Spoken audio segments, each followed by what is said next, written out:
Chers compatriotes, nous ne cesserons jamais d'avoir une pensée pour nos compatriotes fauchés de nos rangs lors des manifestations pacifiques, pour les blessés, certains handicapés à vie, pour les détenus de l'arbitraire et pour les exilés loin de la mère patrie.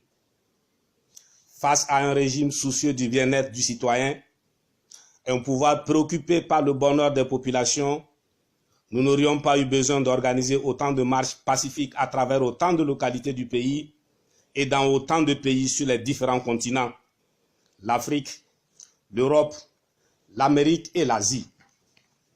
Face à une autorité élue par les citoyens, la barbarie dont nous avons été victimes depuis le 19 août 2017 n'aurait pas eu lieu sans qu'un seul député de UNI ne lève à ce jour le petit doigt, ne serait-ce que pour défendre les populations de la localité qu'il a élue à l'Assemblée nationale. Sans distinction liée à l'appartenance politique, les populations de certaines villes et de certains villages ont subi des traitements d'une rare violence. C'est la preuve supplémentaire que le RPT UNIR n'a jamais eu besoin de suffrage pour se maintenir au pouvoir. Nous avons en face un régime pour lequel le pouvoir a pour finalité le pouvoir et rien d'autre. C'est ce qui explique dans une certaine mesure l'indifférence du pouvoir face à cette mobilisation sans précédent dans notre histoire. Sinon, quel bilan peuvent-ils brandir et défendre aujourd'hui au plan de la gouvernance politique, économique et sociale contre la grogne sociale qui se généralise et s'amplifie au jour le jour? Défendez votre bilan si vous en avez un digne de ce nom. Le peuple attend un démenti formel de votre part sur les allégations mensongères des professionnels de la santé relativement à leurs conditions de travail, notamment l'équipement de nos soi-disant hôpitaux. Au lieu de chercher à distraire l'opinion par des thématiques sans aucune pertinence, défendez votre bilan si vous en avez un digne de ce nom. En tout cas, le mécontentement à la hauteur de la prise de conscience est général. Peuple en lutte, par ta détermination et ton courage légendaire, tu as réussi à mettre à nu ce régime qui n'a plus d'arguments. Le mensonge ayant atteint ses limites, le régime est esselé. Partout où elle passe, c'est le vide autour de la diplomatie des mallettes et du mensonge. L'unanimité est faite en Afrique et dans toutes les chancelleries occidentales. Le Togo est une anomalie dans la sous-région à corriger. Et c'est le moment où jamais. Notre cause est mondialement entendue. Tenez, comment se fait-il que le doyen des chefs d'État de toute l'Afrique de l'Ouest se trouve être le Benjamin parmi ses pairs?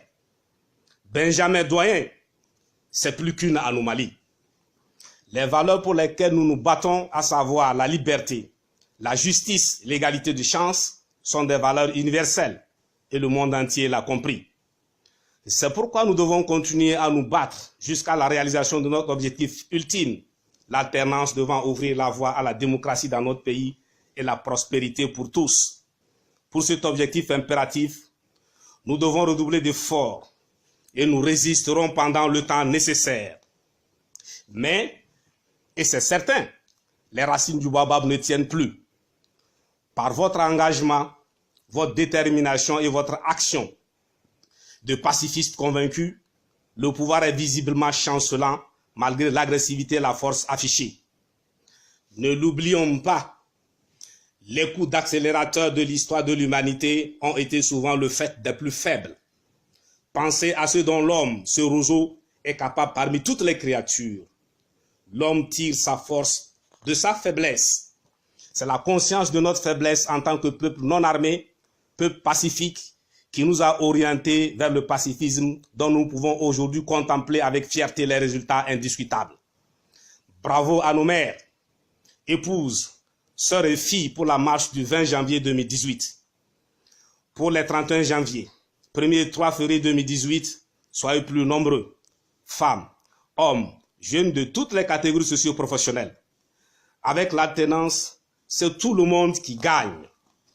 Et comme l'a si bien écrit Godwin Tété, nous triompherons, assurément. Nous arriverons à bon port pour la simple raison qu'au départ, nous avons placé notre navire dans le sens du courant contemporain de l'histoire universelle de l'humanité. Asi Balolo, nous y aimions, je vous remercie.